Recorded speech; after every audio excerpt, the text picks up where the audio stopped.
सभी को मेरा प्रेम भरा नमस्कार।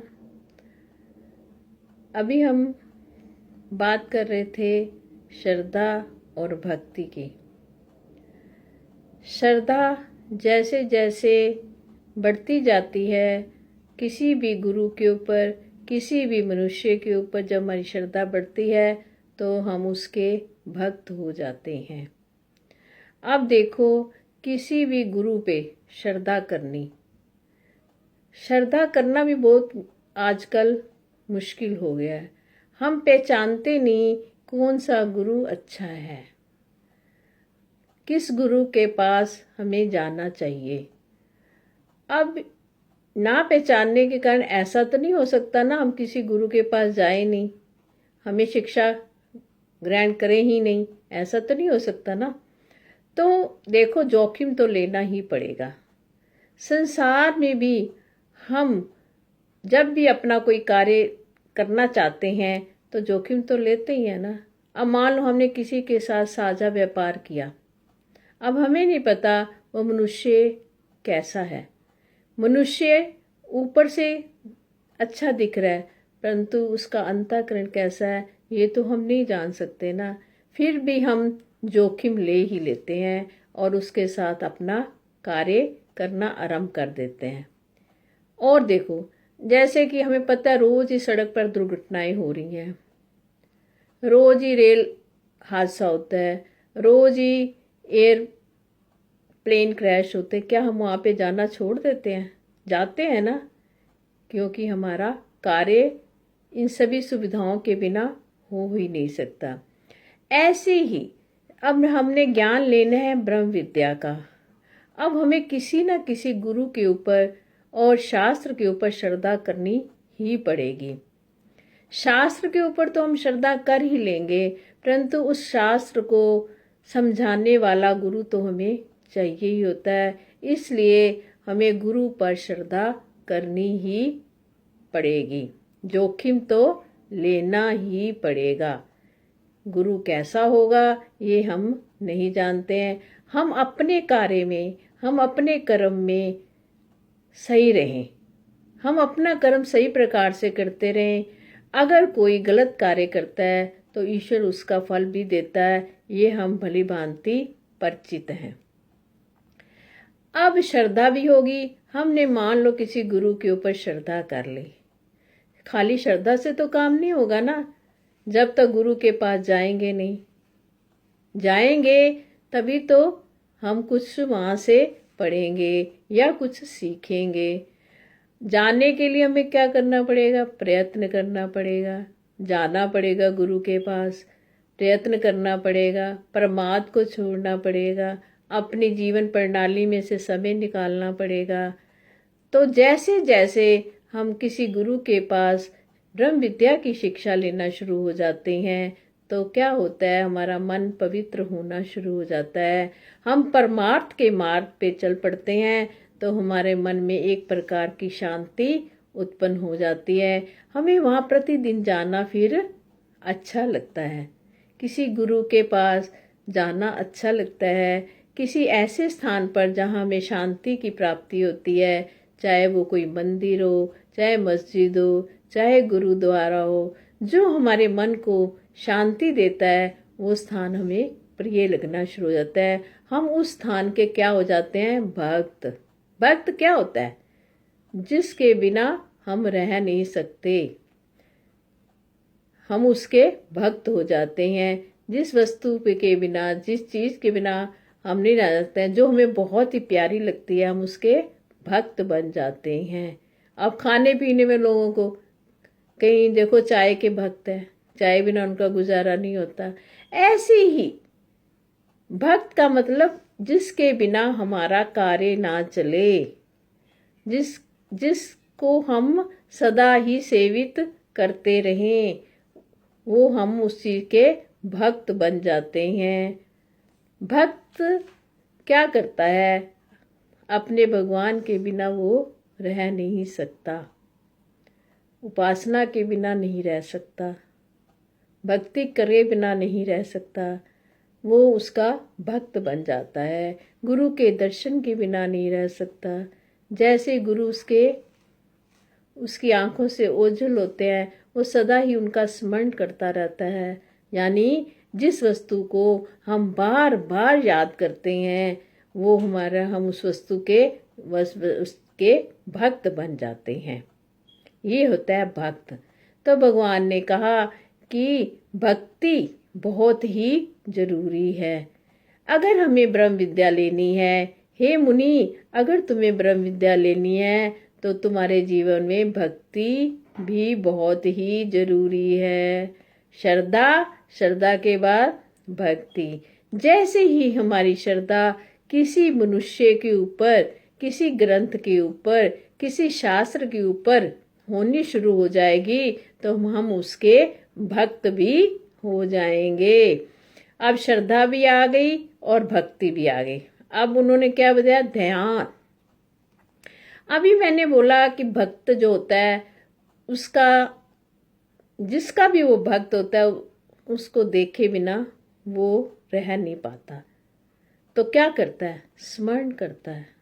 ध्यान क्या होता है कि ध्यान भी किया नहीं जाता, स्वयं ही हो जाता है। हम ध्यान करने बैठेंगे ना तो हमारे आगे ना जाने क्या क्या चीजें आनी शुरू होती जो हमने कभी देखी भी नहीं होती हैं, क्योंकि वो हम ध्यान करने बैठे हैं। जब ध्यान एक ऐसा होता है जो तुम करते नहीं हो, स्वयं ही होता जाता है। जैसे हम किचन में कार्य कर रहे हैं, कोई बात हमारे मन में चल रही है, हमें पता ही नहीं हम क्या कार्य कर रहे हैं, परंतु ध्यान हमारा कहाँ पे है? उसी बात के ऊपर डटा रहता है। हमने चाहा तो नहीं, देखो कार्य भी हो रहा है। जब हम कार्य करते थे ना, जब ऑफिस में जाते थे, कभी हमने घर को याद नहीं किया था, घर में बैठे बच्चों को याद नहीं करते थे, परंतु वो हमारे सामने ऐसे ही घूमना शुरू हो जाते थे। हम अपना कार्य भी कर रहे हैं, साथ साथ दिमाग हमारा घर में रहता था। इस समय हमारे बच्चे आ गए होंगे, इस समय खाना खा रहे होंगे। क्या हम ध्यान करने बैठे थे? ध्यान करने तो नहीं बैठे थे। ध्यान वो होता है जो सहज भाव में अपने आप ही आरंभ हो जाए। क्यों? क्योंकि हम अपने बच्चों के भक्त हैं, हम अपने घर के भक्त थे। हम अपने घर को याद किए बिना रह नहीं सकते थे, अपने बच्चों के बिना नहीं रह सकते थे। तो जिस चीज के हम भक्त बन जाते हैं, जिसके बिना हम रह नहीं पाते, वो हमें याद करने की आवश्यकता नहीं होती, उसका ध्यान करने की आवश्यकता नहीं होती। वो ध्यान हमारा सहज भाव में स्वयं ही होता रहता है। तो क्या हुआ? श्रद्धा प्रथम, दूसरा भक्ति, भक्त हो जाने के ऊपर ध्यान स्वयं ही हो जाता है। इतनी फिर उसमें हमें मेहनत की जरूरत नहीं पड़ती। ऐसे ही जब हम परमार्थ की ओर चलना शुरू हो जाएंगे, जब हमारा मन भक्ति की ओर लग जाएगा, जब हमारा जो मन है संसार से धीरे धीरे वैराग्य की ओर जाना शुरू हो जाएगा, तो हमें किसी को कहने की जरूरत नहीं पड़ेगी तुम मंदिर जाओ, क्योंकि हम मंदिर जाने बिना नहीं रह सकते। किसी को कहने की जरूरत नहीं पड़ेगी कि हम किसी शास्त्र का पठन पाठन करें, क्योंकि हमें शास्त्र की एक वासना लग जाएगी। ये बड़ी सूक्ष्म बातें हैं कि वासनाएं तो सभी अच्छी नहीं होती, परंतु शास्त्र वासना अगर लग भी गई तो वो है तो अच्छी ना। परमार्थ की कोई वासना है, नुकसान तो नहीं करेगी, क्योंकि जैसे जैसे हम ब्रह्म विद्या का ज्ञान प्राप्त करते जाएंगे तो उसमें सबको ना इति ये भी नहीं, ये भी नहीं, ऐसे सबको काटना पड़ता है। परंतु हम कौन से हैं? हम अभी बालक हैं। भगवान ने कहा मुझे 2 प्रकार के भक्त प्यारे हैं, एक तो मेरे ज्ञानी भक्त होते हैं, एक मेरे भोले भाले भक्त होते हैं, एक मेरे साधक भक्त होते हैं जो बच्चे के समान होते हैं। साधक जो होता है ना, एक बालक के समान होता है। माता पिता अपने बालक का हमेशा ध्यान रखते हैं।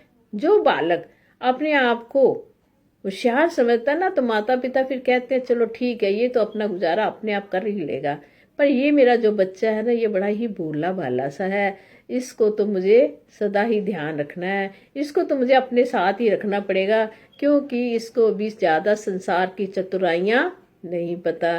तो माता पिता, संसार के माता पिता अगर हम इस प्रकार रखते हैं, तो भगवान ये कहते हैं मुझे ज्ञानी भक्त से ज्यादा, मुझे अपने ये साधक भक्त होते हैं, बच्चे के समान जो होते हैं, वो मुझे ज्यादा प्रिय हैं।